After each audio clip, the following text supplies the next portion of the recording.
किंतु आज भी मैं वर्तमान सद्गुरुदेव के चमत्कार और उनकी भविष्यवाणियों को मैं सच होता हुआ देखती हूँ। मुझे याद है कोरोना काल में मैं बहुत दुखी हो गई थी और बहुत डिप्रेस भी हो गई थी, क्योंकि एक तरफ बेटी की शादी की बहुत चिंता थी मुझे। मैं बहुत थक गई थी। मेरा एक स्वभाव सा रहा है कि मैं पहले अपनी तरफ से हर चीज़ को का प्रयास करती हूँ। जब मैं बहुत थक जाती हूँ, तब अपने सद्गुरुदेव को बोलती हूँ कि स्वामी जी थोड़ा-सा एक मदद चाहिए था। स्वामी जी हँसकर बोलते हैं, "क्या बात है? खुलकर कहो। धनवान व्यक्ति नहीं चाहिए।" क्योंकि गुणवान व्यक्ति का जो फ्लेवर होता है, जो धनवान लोगों का फ्लेवर होता है, मैं उसको बहुत अच्छी तरह से जानती हूँ। मुझे गुणवान भी चाहिए, चरित्रवान भी चाहिए और हमारे परिवार को समझे ऐसा लड़का चाहिए। और मैं बहुत टेंशन में रहती हूँ। मुझे बहुत बार नींद नहीं आती है। तो स्वामी जी ने कहा कि देखो बेटी की शादी में करना बहुत बड़ी ज़िम्मेदारी तो है ही और ऐसे तुम अकेली नहीं हो, बहुत सारे ऐसे लोग हैं जिनकी बेटियाँ बड़ी होती है तो उनकी नींद हराम हो जाते हैं। लेकिन तुम चिंता मत करो, तुम्हारी बेटी की शादी बहुत धूम-धाम और बहुत अच्छे से होगी। तो मुझे लगा कि चलो स्वामी जी बोल दिए अब तो मेरा काम हो चुका है। फिर भी 20% कहीं न कहीं मन में था कि चलो हम अपना कुछ 100% देते हैं, स्वामी जी शायद मेरा मन रखने के लिए ऐसे बोल दिए होंगे। किंतु जब डेढ़ 2 साल के बाद इसका परिणाम हमारे पास आता है 2 साल के बाद, तो मुझे लगा कि अरे स्वामी जी ने तो मुझे कह ही दिया था, पर फिर भी मैं परेशान थी, परेशान हो रही थी, क्योंकि शायद ये जीव का लक्षण है। वो स्वभाव से ही ऐसा होता है। वो उस चीज़ की चिंतन में ज़्यादा व्यस्त रहता है, जो उसकी सीमा रेखा से परे है। क्योंकि हम समर्पित भी होते हैं, तो बहुत अच्छे से समर्पित नहीं होते हैं। और जब उस सद्गुरुदेव की वाणी को मैं याद करती हूँ, तो मुझे लगता है कि मुझ में कितनी कमी है। तो स्वामी जी की वाणियों को समझना, उनके हाव-भाव को समझना, ये भी बहुत बड़ी बात है।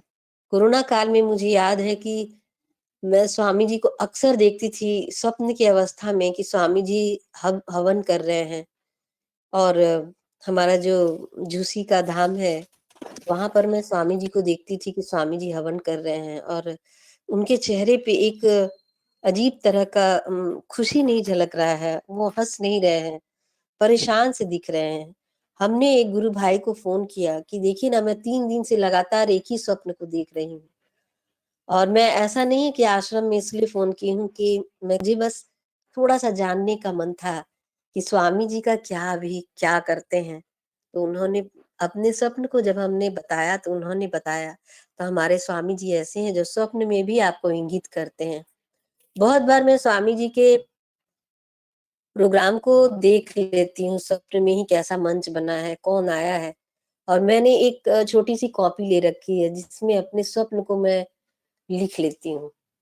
और किसी से चर्चा नहीं करती हूँ और जब 3-4 दिन हो जाता है, जब वैसा ही कुछ होता है, तो मैं अपने हस्बैंड को दिखाती हूँ कि देखिए, हमने इस चीज़ को तो पहले ही देख लिया था। तो मेरे कहने का ये मतलब है कि जहाँ आप बहुत ध्यान और साधन भी नहीं करते और सद्गुरु की कृपा और दृष्टि में आप आ जाते हैं, तो आपके इतने बड़े-बड़े काम हो जाते हैं। तो सद्गुरु के लिए भव से पार करना बहुत छोटी बात है, किंतु बस आपके समर्पण में दम होना चाहिए। आप में इतनी पवित्रता होनी चाहिए, आपके अंदर इतनी निश्चलता होनी चाहिए सद्गुरुदेव के लिए कि वो आपको अंगीकार कर लें। स्वामी जी को भी अपने शिष्य के प्रति ये विश्वास होना चाहिए कि मैं अगर इसे कूदने के लिए कहूँगा तो ये कूद जाएगा, ये सोचेगा भी नहीं। और हम सभी ये जानते हैं कि स्वामी जी का जो संस्मरण है, सद्गुरुदेव के चौखट पे अठखेलियाँ करती रहती है, ये उनके लिए बहुत छोटी चीज़ है। और वो बहुत इतने महान हैं और वो एक ऐसी सत्ता है जो हम सबों को झूसी के आश्रम से भी बैठकर देख रही है। उसकी दृष्टि जो है हम पर है, तभी हम और आप हैं। कोरोना काल में जहाँ विश्व की शांति के लिए भी हमें स्वामी जी ने मंत्र दिया, मैं बड़ी भाव विभोर होकर यहाँ पर में भी कोई पेड़ कटता है, जैसे बेल का हो गया, सम्मी का हो गया, तो आप बिलीव नहीं करेंगे मेरा एक कमरा है जिसमें मैं सारे लकड़ियों को जमा करके रखती हूँ। और स्वामी जी के बताए गए मंत्र से मैंने 3 महीने तक हवन किया और जैसे-जैसे स्वामी जी ने बताया था वैसे-वैसे किया और यकीन मानिए कि उसके बाद से जब डेल्टा वायरस था उसके बाद से हमने देखा कि उसका जो वो है कम होना शुरू हो गया। ये जो ओमिक्रॉन भी आया तो मैंने सोचा ही था कि अब फिर से लगता है हवन करना शुरू करूँगी, जो हमारे स्वामी जी ने मंत्र बताया था, जो काली का मंत्र था। तो तब तक हमने स्वप्न की स्थिति में ही देखा हमारे वर्तमान सद्गुरुदेव जबकि मैं सदाफल स्वामी की जय हो बहुत बार कहती हूँ, धर्मचंद देव जी महाराज की जयकारा लगाती हूँ, किंतु जब स्वप्न की स्थिति में तो हमेशा वर्तमान सद्गुरुदेव ही ज़्यादा आते हैं और हमें बहुत कुछ बताकर चले जाते हैं। ओमिक्रॉन भी जब आया तो हमने देखा स्वामी जी को स्वप्न में और कि वो हँस रहे हैं और वो कह रहे हैं कि देखो इस बार इफ़ेक्ट कुछ भी नहीं होने वाला है, निश्चिंत रहो तुम लोग। मुझे बहुत ही अच्छा लगा। उसके बाद बेटी की चूँकि शादी तय हो गई तो मैं थोड़ा-सा उसमें व्यस्त हो गई और मैं कहीं उस समय से पहली बार मुझे लगता है भजन तो मैं गाई ही इस साल में, किंतु बोल नहीं पाई। नहीं तो मैं ये संदेश देना चाह रही थी कि हमारे जो सद्गुरुदेव हैं, वो स्वप्न की भी स्थिति में अपने शिष्यों को सब कुछ बता देते हैं। और मुझे कभी-कभी अगर ऐसा मौका मिला, तो मैं आपको बहुत कुछ बता सकती हूँ, जो मैं आगामी में भी देखती हूँ। क्योंकि हमारे स्वामी जी जो हैं, वो बहुत बार बेवकूफ से बेवकूफ आदमी को भी एक ऐसी दृष्टि दे देते हैं, स्वप्न की स्थिति में ही सही, पर हमारे सद्गुरुदेव बहुत कुछ बता देते हैं। हम लोगों का काम ही है उनका स्मरण करना, सुमिरन करना। जब आप व्यस्त होते हैं, काम करते हैं और ये भाग-दौड़ की ज़िंदगी में जहाँ एक जीव के पीछे इतना सारा काल, निरंजन, माया सब लगा हुआ है कि इसका पैर खींचना है। वैसे स्थिति में जब हम सुमिरन करते हैं, तो हमारे स्वामी जी हमारे पास होते हैं और बिल्कुल पास होते हैं, दूर नहीं होते।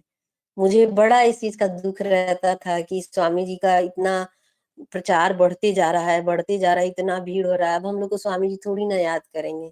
स्वामी जी तो हम लोग को भूल जाएँगे, जितने नए-नए शिष्य आ रहे हैं, सबको समय देंगे स्वामी जी। लेकिन मैं कितनी पगली थी, मैं कितनी बेवकूफ़ थी, ये कभी-कभी मैं सोचती हूँ, कि जो सत्ता सिर्फ़ शरीर नहीं है, जो अव्यक्त रूप से भी कार्य करती है, व्यक्त रूप से भी कार्य कर रही है, तो वो कहाँ हमें भूल सकती है। हम शिष्यों को जगाने जो उनका काम ही है जगाना।